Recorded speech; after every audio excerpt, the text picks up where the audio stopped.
Hello बच्चों, Tripathi coaching classes में आपका स्वागत है। आज हम कक्षा 9 का मॉडल पेपर का 6वां सेट लेकर आने वाले हैं।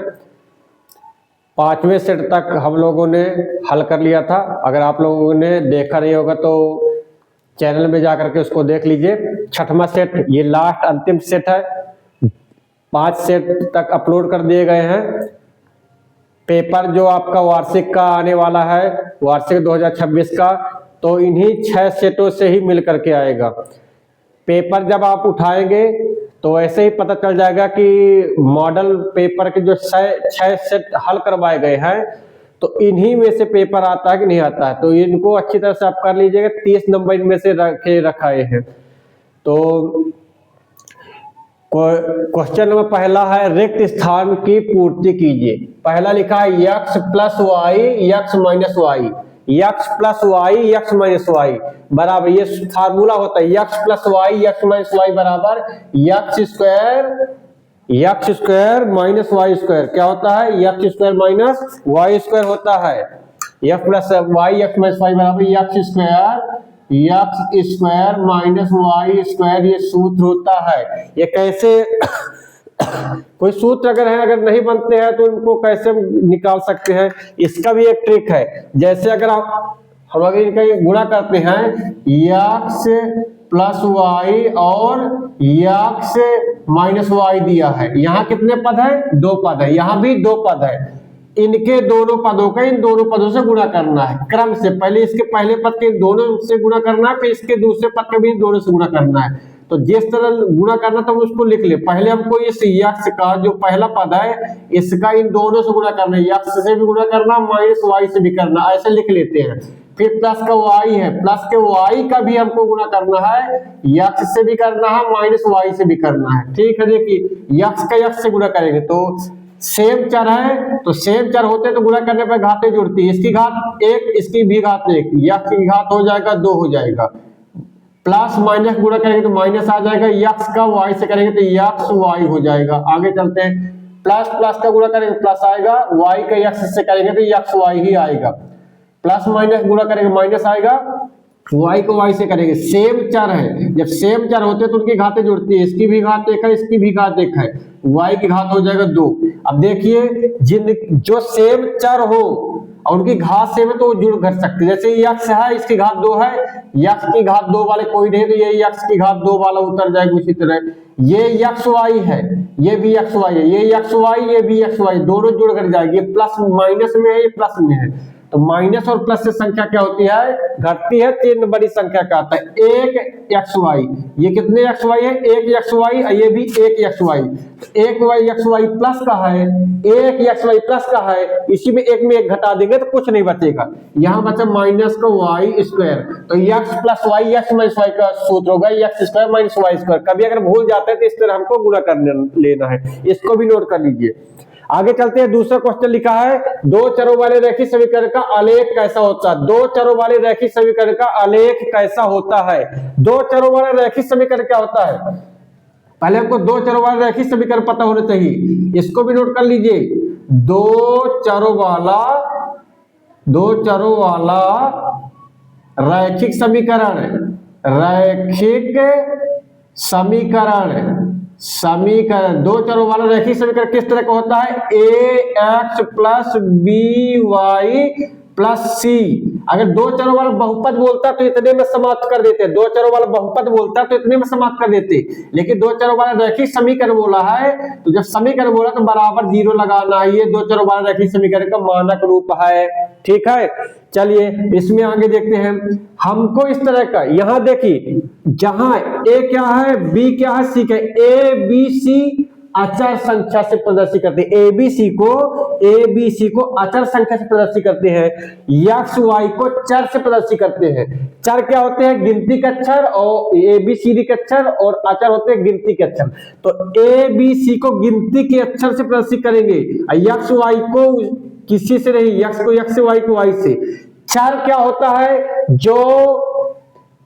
चर क्या होता है? जो कभी बदले ना, जिसका मान बदले ना, वो चर होता है। अचर राशि क्या होती है? जिसका मान बदल सकता है। ठीक है। तो जैसे एक्स वाई है तो एक्स वाई रहेंगे, और अचर राशियां ए बी सी के मान कुछ भी हो सकता है, 2 3 4 5 6 7 कुछ भी हो सकता है। एक्स का वाई के मान वही रहेंगे, जिनके मान वही रहे, परिवर्तित न हो। चर राशियां अचर राशियां, इनको भी पढ़ लीजिए। चर राशियां क्या होती हैं? चर राशियां क्या होती है? ऐसी राशियां जिनका मान परिवर्तित नहीं होता। अचर राशियां क्या होती है? ऐसी राशियां जिनके कोई भी मान हो सकते हैं, जिनके कोई भी मान हो सकते हैं, अचर राशि कहलाती है। चलिए ठीक है, अब हमको लिखा हुआ है दो चरों वाले रैखिक समीकरण, तो हम दो चरों वाले रैखिक समीकरण लिख दी। तो यहाँ जो अचर राशि है इनको कुछ मान लेते हैं, जैसे मान लीजिए इसको हमने 2 माना, यक्स कुछ नहीं होगा प्लस, इसको मान लीजिए 3y प्लस, इसको कुछ भी मान लीजिए, इसको मान लिया हमने 4 मान लिया बराबर 0, ये हो गया। अब दो चरों वाले रैखिक समीकरण का आलेख हमको देखना है, तो हम इसके लिए क्या करते हैं, एक बार यक्स का मान 0 रख देते हैं तो y का मान निकल जाता है, एक बार y का मान रख देते हैं तो x का मान निकल जाता है। एक बार x का मान रखिए 0, एक बार x बराबर 0 लिख दीजिए, तो x बराबर 0 कहेंगे तो पूरा 0 हो जाएगा, क्योंकि 0 का गुणा 2 से करें 0 हो जाएगी। यहाँ क्या बचेगा, 3y प्लस 4 बराबर क्या हो जाएगा, 0 हो जाएगा। 4 को वहां पक्षांतर करिए, 3y बराबर प्लस का 4 है तो वहां जाकर के माइनस का 4 हो जाएगा।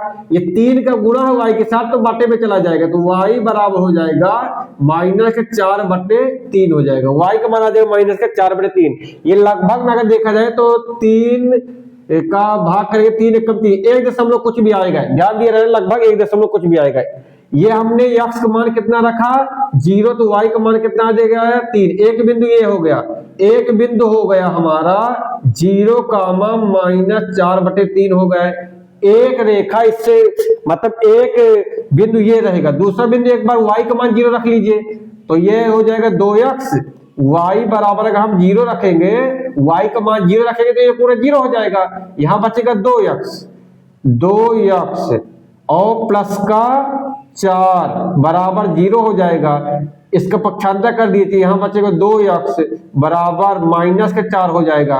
तो जब -4 हो जाएगा तो हम यहाँ क्या कर देंगे, x बराबर -4 है, गुणा में 2 तो बटे में 2 चला जाए, तो बराबर आ जाएगा -2 प्लस -2। मतलब यहाँ कहा जाए तो एक बिंदु हमारा आ गया, एक बिंदु ये हो गया, दूसरा बिंदु क्या जाएगा, x का मान कितना है -2, y का मान क्या रखने पर 0 रखने पर। पहले हम सबसे पहले हम x का मान ही रखते हैं बिंदु में, फिर y का मान रखते हैं। तो x का मान हमारा -2 आया है, कब, जब y का मान हमने 0 रखा है। अब इन दो बिंदुओं से हम गुजारेंगे, कार्तीय तल बनाएंगे, संख्या रेखा। देखिए कार्तीय तल हो गया, यहाँ ये x अक्ष होता प्लस का, ये मूल बिंदु है, ये मूल बिंदु है, मूल बिंदु से यहाँ प्लस के x के मान रहेंगे, यहाँ y के प्लस के मान रहेंगे y, ठीक है। फिर इसके बाद यहाँ x के मान माइनस वाले रहेंगे, यहाँ y के मान माइनस वाले रहेंगे, ठीक है। देखिए हमको ज्यादा से ज्यादा कितना मान चाहिए, इसका मान कितना आएगा 1 दशमलव कुछ भी, ठीक है, -2 आया है, ठीक है। तो हम लिख देते हैं 2, माइनस का 1 यहाँ रहेगा, -2 रहेगा, प्लस का 1 प्लस का 2, -1 -2 और 1 और 2। चलिए इसमें शायद काम आ जाए। एक बिंदु हमारा x का मान 0 रखे थे, y का मान -4/3, y का मान, x का मान कुछ नहीं आई, x का मान कुछ नहीं, y का मान सिर्फ -4/3, -4/3 मतलब कहा जाए तो भाग करें माइनस के 1 दशमलव कुछ रहेगा, -1 दशमलव कुछ, तो -1 दशमलव कुछ यहाँ आएगा, क्योंकि माइनस की संख्या जितनी बड़ी दिखती है उतनी छोटी होती है, तो मतलब इससे छोटी यहाँ की तरफ आएगा, इधर की तरफ आएगा, मतलब लगभग ये बिंदु यहाँ रहेगा, एक बिंदु यहाँ रहेगा, ठीक है। आगे आते हैं, क्योंकि यहाँ -1 से भी कम हो जाएगा। आगे आते हैं, दूसरा बिंदु हमारा, एक रेखा यहाँ से जाएगी, इस बिंदु से एक और बिंदु देखते हैं। x का मान -2 रखना, y का मान कुछ भी नहीं रखना, x का मान -2, x का मान -2 और y का मान कुछ भी नहीं रखना। तो यहां से अगर हम इधर से हम रेखा अगर खींचेंगे, इन दोनों बिंदु से रेखा खींचेंगे तो सीधी रेखा जाएगी, सरल रेखा जाएगी। तो ये दो चरों वाली रेखीय समीकरण का आलेख सरल रेखा होता है, सरल रेखा मतलब सीधी रेखा। क्या होता है, सरल रेखा। इसको नोट कर लीजिए, कोई भी बिंदु हम मान सकते हैं, नोट करिए।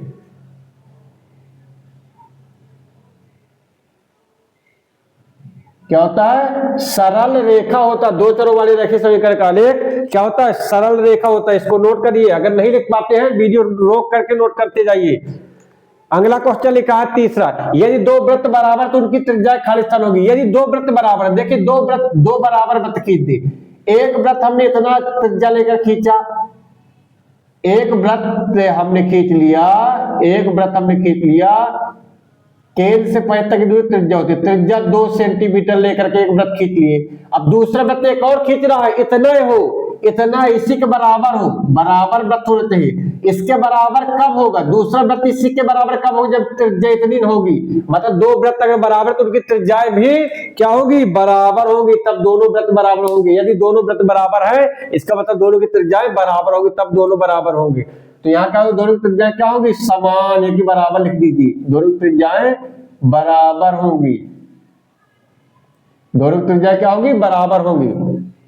आगे आते हैं, चलिए चौथा क्वेश्चन है, यदि दो रेखाएं परस्पर प्रतिच्छेद करें तो शीर्षाभिमुख कोण बराबर होते हैं। ये तो लिखवा चुके हैं। यदि दो रेखाएं परस्पर प्रतिच्छेद करती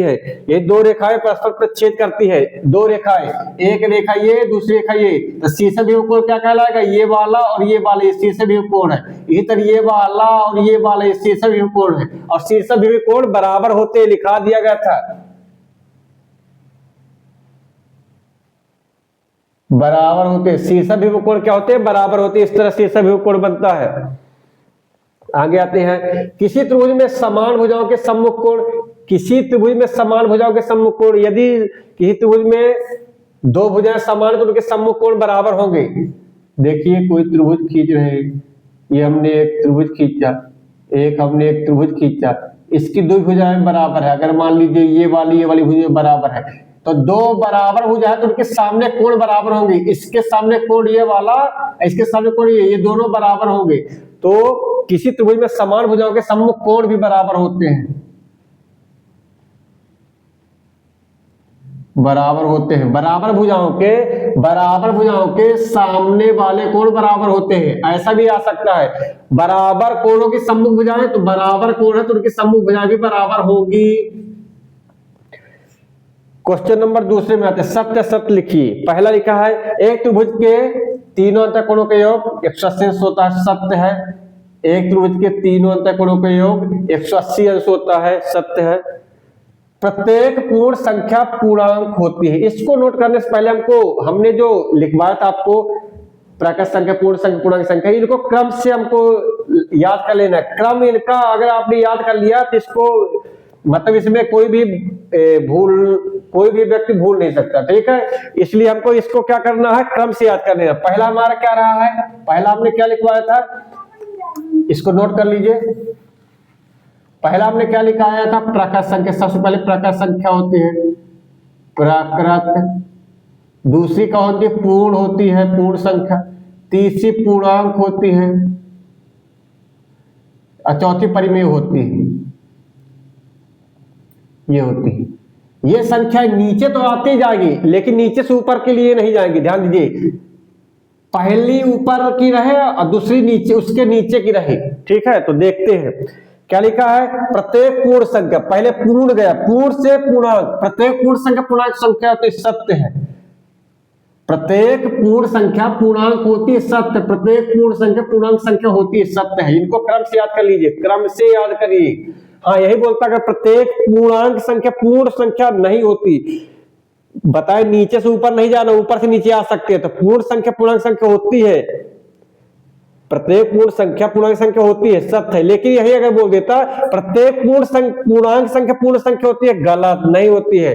प्रत्येक पूर्णांक संख्या प्रकार संख्या नहीं होती है। हाँ, प्रत्येक प्रकार संख्या पूर्ण संख्या हो सकती है, प्रत्येक प्रकार संख्या पूर्णांक ये भी हो सकती है, प्रत्येक प्रकार संख्या परिमेय संख्या हो सकती है। इसी तरह पूर्ण संख्या इन दोनों हो सकती है। प्रत्येक पूर्ण संख्या पूर्णांक हाँ हो सकती है, प्रत्येक पूर्ण संख्या परिमेय संख्या हो सकती है। इसी तरह प्रत्येक पूर्ण संख्या परिमेय संख्या हो सकती है, लेकिन प्रत्येक परिमेय संख्या इनमें से कोई नहीं हो सकती, इनमें से कोई नहीं हो सकता, ठीक है। तो यहाँ पर ये बिंदु जरूर याद कर लीजिए, क्रम से याद कर लीजिएगा। तो प्रत्येक पूर्ण संख्या पूर्णांक संख्या, तो प्रत्येक पूर्ण संख्या पूर्णांक संख्या होती है, सत्य है, ठीक है। आगे चलते हैं। 2 पाई एक अपरिमेय संख्या, सत्य है। 2 पाई एक अपरिमेय संख्या कहे हैं। देखिए 2 पाई मतलब क्या होता है? 2 पाई का मतलब क्या हुआ? 2 गुणे पाई। 2 पाई मतलब 2 गुणे पाई। देखिए 2 क्या है? परिमेय संख्या है। पाई क्या है? अपरिमेय संख्या। पाई एक अपरिमेय संख्या है। 2 क्या है? परिमेय संख्या है। परिमेय और अपरिमेय संख्याओं का जोड़, घटाना, गुणा, भाग हमेशा अपरिमेय होता है, ये याद कर लीजिएगा। तो इनका गुणा हो रहा है, परिमेय और अपरिमेय संख्या गुणा होगा, अपरिमेय संख्या ही होगी। तो प्रत्येक परिमेय और अपरिमेय संख्याओं का जोड़, घटाना, गुणा, भाग हमेशा अपरिमेय संख्या होता है। इसको भी टिप्पणी बना के लिख लीजिएगा। आगे आते हैं, चौथा क्वेश्चन। एक बिंदु से होकर केवल एक ही रेखा खींची जा सकती है। एक बिंदु है, एक बिंदु से एक रेखा थोड़ी खींची जाएगी, अनेक रेखा, एक बिंदु से अनेक रेखा खींची जाती है। और ये दो भिन्न बिंदु बोलते हैं, दो भिन्न बिंदु से केवल एक रेखा खींची जाती। एक बिंदु से केवल एक रेखा नहीं खींची जा सकती, एक बिंदु से अनेक रेखा खींची जा सकती है, परिमित रूप से अनेक रेखा।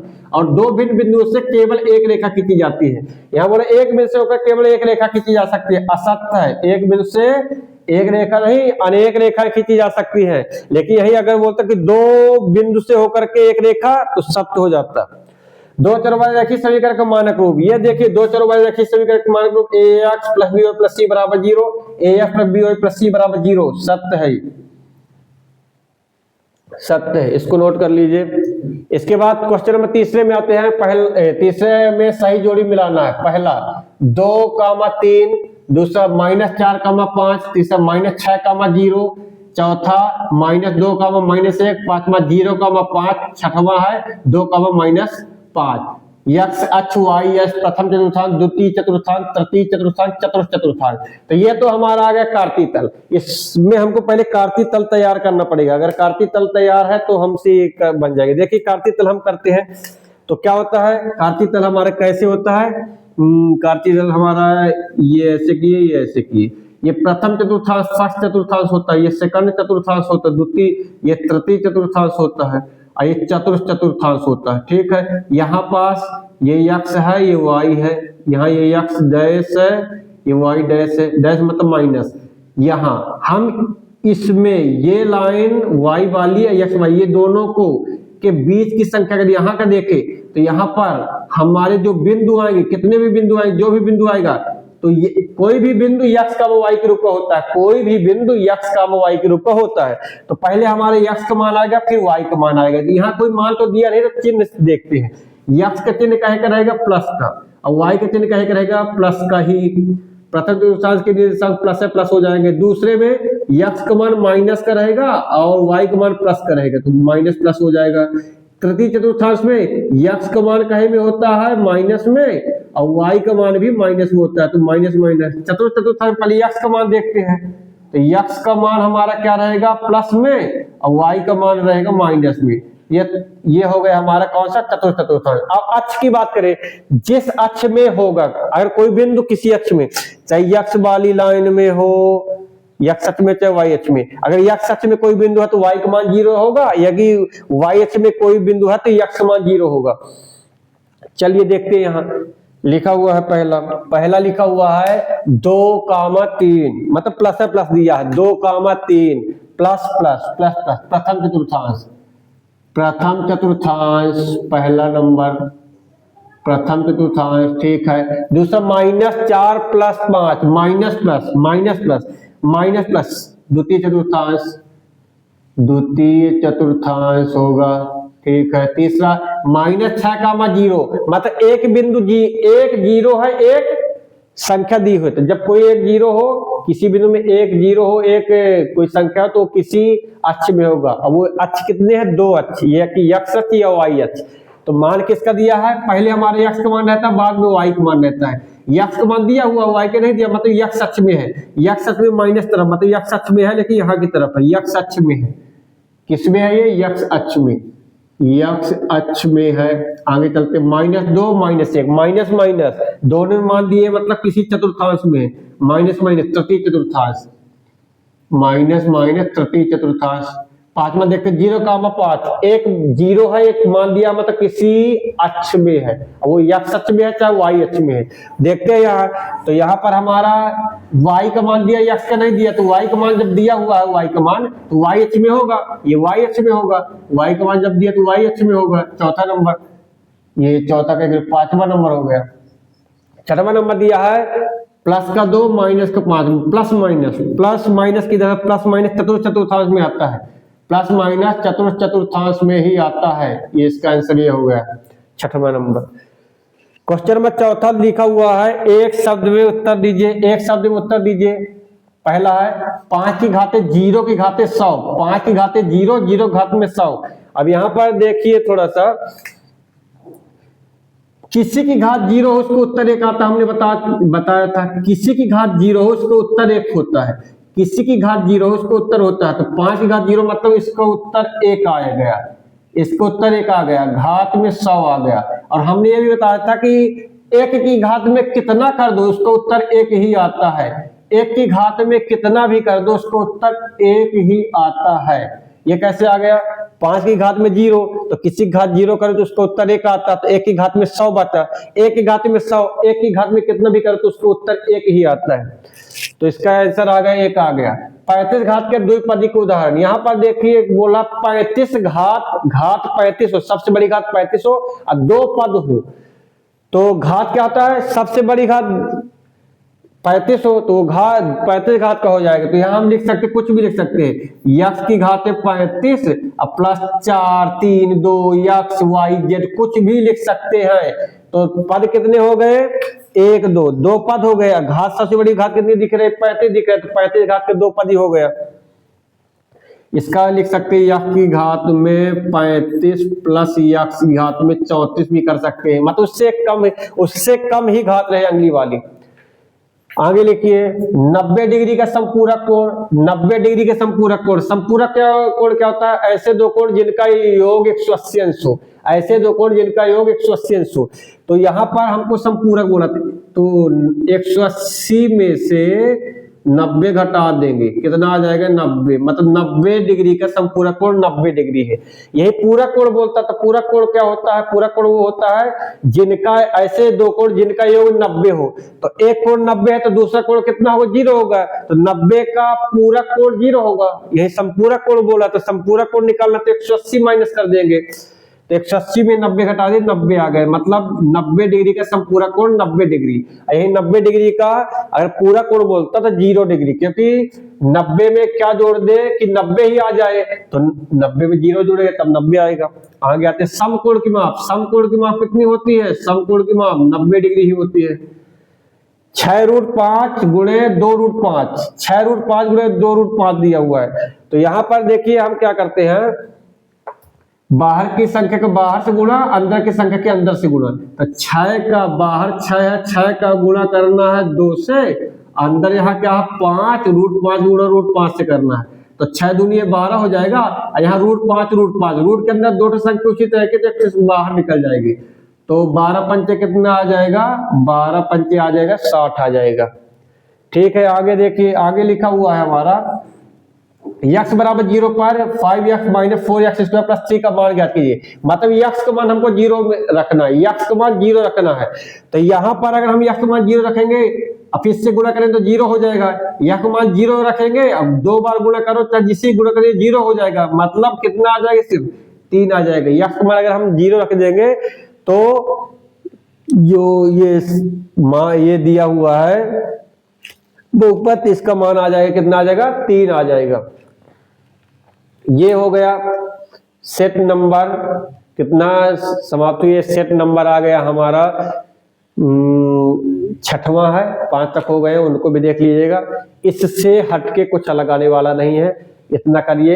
इसके बाद जब आपके एग्जाम हो जाएंगे तो बेसिक मैथ पढ़ाई जाएगी, बेसिक मैथ को जरूर पढ़ते रहिएगा, उसको नोट करते रहिएगा। अगर बेसिक मैथ आपने पढ़ लिया तो फिर कहीं भी किसी भी सवाल में, किसी भी क्लास में कोई भी दिक्कत नहीं होगी। और बेसिक मैथ चाहे बच्चा 5वीं का हो, चाहे 12वीं का हो, किसी भी क्लास का हो, चाहे कॉलेज का भी हो, कहीं का किसी भी क्लास का बच्चा हो, उसको बेसिक मैथ वो देख सकता है। बेसिक मैथ काम में आ सकती है। बेसिक मैथ बहुत ही काम में आती है और बहुत ही जरूरी है बेसिक मैथ पढ़ना। इसलिए अब ये मतलब आपके एग्जाम होने के बाद बेसिक मैथ के वीडियो अपलोड किए जाएंगे, तो उसको देखते रहिएगा सब लोग, और पेपर बहुत ही अच्छे से जाए, ये हमारी उम्मीद है। धन्यवाद।